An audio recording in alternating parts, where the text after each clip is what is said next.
Qida Təhlükəsizliyi Agentliyinin kollegiyasının müvafiq qərarına uyğun olaraq ölkə ərazisində heyvan bazarlarının baytarlıq sanitariya vəziyyətinin yaxşılaşdırılması istiqamətində görülən tədbirlər davam etdirilir. Bu çərçivədə Göyçay rayonunda yerləşən heyvan bazarında da müasir tələblərə uyğunlaşdırma işləri həyata keçirilib.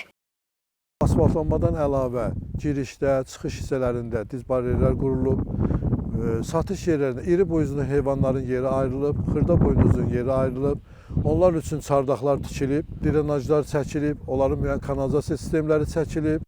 Bundan əlavə qida təhlükəsizliyi və sanitar tələblərin təmin edilməsi məqsədi ilə iaşə obyektləri bazar ərazisindən kənara çıxarılıb. Biotəhlükəsizliyin təmin edilməsi istiqamətində həyata keçirilən tədbirlərdə dövlətlə yanaşı sahibkarların da iştirakı var ki, ona görə də biz onlara buradan öz təşəkkürümüzü bildiririk. Qeyd edim ki, ölkə üzrə bir sıra heyvan bazarlarında yenidən qurma işləri aparılır. Yaxın günlərdə biotəhlükəsizlik tələblərinə uyğun qurulan Göyçay və digər heyvan satışı bazarlarının açılması məsələsinə baxılacaq.